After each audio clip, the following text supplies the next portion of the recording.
നമസ്കാരം. അന്യഗ്രഹ ജീവികൾ ഭൂമിയിൽ എത്തിക്കഴിഞ്ഞു. ലോകത്തെ നടുക്കുന്ന ചില ഞെട്ടിപ്പിക്കുന്ന വിവരങ്ങൾ പുറത്തു വന്നിരിക്കുകയാണ്. അന്യഗ്രഹ ജീവികൾ ഇതിനോടകം തന്നെ നമുക്കിടയിൽ വ്യാപിച്ചിരിക്കാമെന്നാണ് നിർണായക പഠനം പറയുന്നത്. അന്യഗ്രഹ ജീവികൾ വേഷം മാറി അഗ്നിപർവ്വതങ്ങളിലും മറ്റുമുണ്ടാകുമെന്നാണ് ഹാർവർഡിന്റെ പഠനം. ഹാർവർഡ് സർവകലാശാലയിലെ പ്രശസ്തരായ ശാസ്ത്രജ്ഞർ അതിവിദഗ്ധമായി നടത്തിയ പഠനത്തിലാണ് നിർണായകമായ വിവരങ്ങൾ കണ്ടെത്തിയിരിക്കുന്നത്. അന്യഗ്രഹ ജീവികൾ അഗ്നിപർവ്വതങ്ങളിലോ സമുദ്രമേഖലയിലോ ഒക്കെ ഒളിച്ചിരിക്കാമെന്നാണ് നിഗമനം. ക്രിപ്റ്റോ ടെറസ്ട്രിയൽ എന്ന ഗൂഢസിദ്ധാന്തത്തെ അടിസ്ഥാനമാക്കിയാണ് പുതിയ പഠനം. ഈ സിദ്ധാന്തം ആഴത്തിൽ പരിശോധിക്കുകയാണെങ്കിൽ അന്യഗ്രഹ ജീവികൾ വേഷം മാറി ഭൂമിയിൽ ജീവിക്കുന്നുണ്ട് എന്നും മനുഷ്യന് എത്തിപ്പിടിക്കാൻ കഴിയാത്ത തരത്തിൽ മനുഷ്യനെ അനുകരിച്ചുകൊണ്ട് നമ്മളിൽ ഒരാളായി ഇടകലർന്ന് ജീവിക്കാനും സാധ്യതയുണ്ടെന്നാണ് ഈ സങ്കല്പം പറയുന്നത്. അതേപോലെ തന്നെ അന്യഗ്രഹ ജീവികൾ ഭൂമിയിലെത്തിയത് പലവിധ കണക്കുകൂട്ടലുകളോടെയാണ് എന്നും ഗവേഷകർ പറയുന്നുണ്ട്.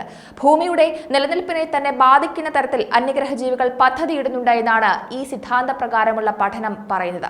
അന്യഗ്രഹ ജീവികളെ കാണാൻ അല്ലെങ്കിൽ നിരീക്ഷിക്കാൻ വരുന്ന വാഹനങ്ങളാകാം UFO എന്ന തിരിച്ചറിയാനാകാത്ത പേടകമെന്നും ഗവേഷകർ പറയുന്നുണ്ട്.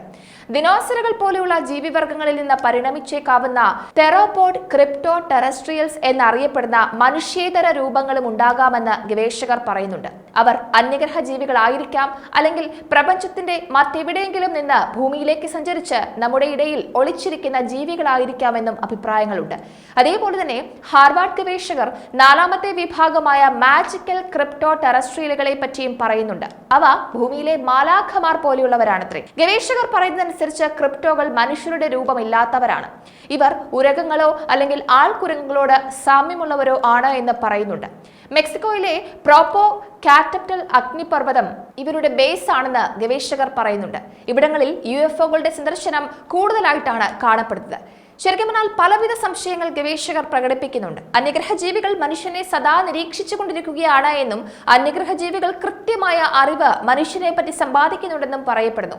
പല കാരണങ്ങളാണ് ഓരോ സിദ്ധാന്തങ്ങളും നമുക്ക് മുന്നിൽ കാണിക്കുന്നത്.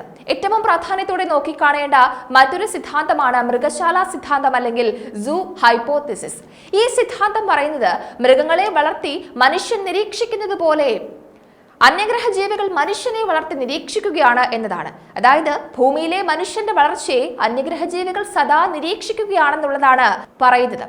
അതേപോലെ തന്നെ മറ്റൊരു സിദ്ധാന്തം പറയുന്നത് അന്യഗ്രഹ ജീവികൾക്ക് ഭൂമിയിലേക്ക് വരാൻ താല്പര്യമേ ഇല്ല എന്നുള്ളതാണ്. ഭൂമിയിലേക്ക് വന്ന് മനുഷ്യനെ ശല്യപ്പെടുത്താൻ അവർ ആഗ്രഹിക്കുന്നില്ല എന്നതാണ്. പ്രകാശ വർഷങ്ങൾക്കപ്പുറത്ത് നിന്ന് അന്യഗ്രഹ ജീവികൾ അവരുടെ അത്യാധുനിക ദൂരദർശിനികൾ ഉപയോഗിച്ച് ഭൂമിയെ നിരീക്ഷിക്കുന്നുണ്ടെന്നും മനുഷ്യന്റെ ചലനങ്ങൾ ഒപ്പിയെടുക്കുന്നുണ്ട് എന്നുമാണ് പഠന റിപ്പോർട്ടുകൾ പറയുന്നത്.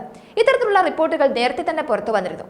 അന്യഗ്രഹ ജീവികൾ തത്സമയ നിരീക്ഷണമല്ല നടത്തുന്നത്, മറിച്ച് 3000 വർഷങ്ങൾക്ക് ശേഷമെങ്കിലും ഭൂമിയിലെ ഇന്നത്തെ സംഭവങ്ങളെക്കുറിച്ച് അവർ അറിയുമെന്നാണ് പഠനത്തിൽ അവകാശപ്പെടുന്നത്. നിരവധി പഠനങ്ങൾ പ്രകാരം ഭൂമിയിൽ നിന്നുള്ള പ്രകാശം അന്യഗ്രഹ ജീവികളുടെ അടുത്തെത്താൻ കുറഞ്ഞത് 3000 വർഷമെങ്കിലും സഞ്ചരിക്കേണ്ടി വരും. അതുകൊണ്ട് തന്നെ അന്യഗ്രഹ ജീവികൾ ഇപ്പോൾ കാണുന്നത് ഭൂമിയിലെ മനുഷ്യരുടെ പൂർവികരെയാണ് എന്നും പറയപ്പെടുന്നുണ്ട്. എന്തായാലും അന്യഗ്രഹ ജീവികൾ നിഗൂഢതകളുടെ ഒരു കൂമ്പാരം തന്നെയാണ്. അന്യഗ്രഹ ജീവികൾ ഉണ്ട് ഇല്ല എന്ന തരത്തിൽ പറയുന്നു. വന്നു എന്ന് വാദിക്കുന്ന ഗവേഷകരെ പോലെ തന്നെ മറ്റൊരു വിഭാഗം ശക്തമായി അന്യഗ്രഹ ജീവികളൊന്നും ഭൂമിയിലേക്ക് വരില്ല എന്നതിനും വാദങ്ങൾ നിരത്തുന്നുണ്ട്. വരാതിരിക്കുന്നതിന് പല സിദ്ധാന്തങ്ങളും ഇതേപോലെ തന്നെ ഗവേഷകർ നിരത്തുന്നുണ്ട്. അതായത് ഒരു വിഭാഗം പറയുന്നത് അന്യഗ്രഹ ജീവികൾക്ക് ഭൂമിയിൽ മനുഷ്യരുണ്ട് എന്ന് പോലും അറിയില്ല എന്നും ഇങ്ങോട്ട് വരാനുള്ള സംവിധാനങ്ങൾ ഇല്ല എന്ന വാദങ്ങളാണ്. ചുരുക്കത്തിൽ അന്യഗ്രഹ ജീവികളെ പറ്റി വാദപ്രതിവാദങ്ങൾ ഇങ്ങനെ പടർന്നു പന്തലിക്കുകയാണ്. ധാരാളമാണ് ഉയർന്നു വരുന്നത്. അന്യഗ്രഹ ജീവികളുടെ വരവറിയിച്ചുകൊണ്ട് പല ടൈം ട്രാവലർമാരും നിർണായകമായ വിവരങ്ങൾ പങ്കുവച്ചിട്ടുണ്ട്. അന്യഗ്രഹ ജീവികൾ ഭൂമിയിലെത്തിയാൽ അത് ഭൂമിക്ക് തന്നെ വലിയ നാശനഷ്ടങ്ങൾ ഉണ്ടാക്കും, വലിയ പ്രത്യാഘാതങ്ങൾ ഉണ്ടാക്കുമെന്നും സുനാമി പോലെയുള്ളവ വരുമെന്നും മരണപ്പെടാൻ പോകുന്നത് ധാരാളം ആളുകളാണ് എന്ന തരത്തിലുള്ള ഞെട്ടിക്കുന്ന വെളിപ്പെടുത്തലുകൾ പുറത്തു വന്നിരുന്നു. US അടക്കമുള്ള രാജ്യങ്ങൾ അന്യഗ്രഹ ജീവികളെ പറ്റിയുള്ള പഠനങ്ങൾ വളരെ വിപുലമായിട്ടാണ് നടത്തിവരുന്നത്. മനുഷ്യർ മാത്രമല്ല അന്യഗ്രഹ ജീവികളെ പറ്റി അന്വേഷിക്കുന്നത്, മറിച്ച് അന്യഗ്രഹ ജീവികളും മനുഷ്യരെ നിരീക്ഷിക്കുന്നുണ്ടെന്നാണ് പഠനങ്ങൾ സൂചിപ്പിക്കുന്നത്. അന്യഗ്രഹ ജീവികളുടെ ക്യാമറ കണ്ണുകൾ ഭൂമിയിലെ മലനിരകളും സമതലങ്ങളും സമുദ്രങ്ങളും എന്നിവേണ്ട എല്ലാം ഒപ്പിയെടുക്കുമെന്നാണ് ഒരു വിഭാഗം പറയുന്നത്. എന്തായാലും അന്യഗ്രഹ ജീവികൾ വന്നു എന്ന് തന്നെയാണ് പുതിയ പഠനം ഊന്നി പറയുന്നത്. അവർ നമുക്കിടയിൽ തന്നെ നമ്മളിൽ ഒരാളായി ഉണ്ട് എന്നതാണ് പുതിയ പഠനം പറയുന്നത്. എന്തായാലും ഇതിനെ ചുറ്റിപ്പറ്റിയുള്ള ബാക്കി വിവരങ്ങൾ എന്താണ് പുതിയത് എന്നുള്ളത് നമുക്ക് കാത്തിരുന്ന് തന്നെ കാണാം.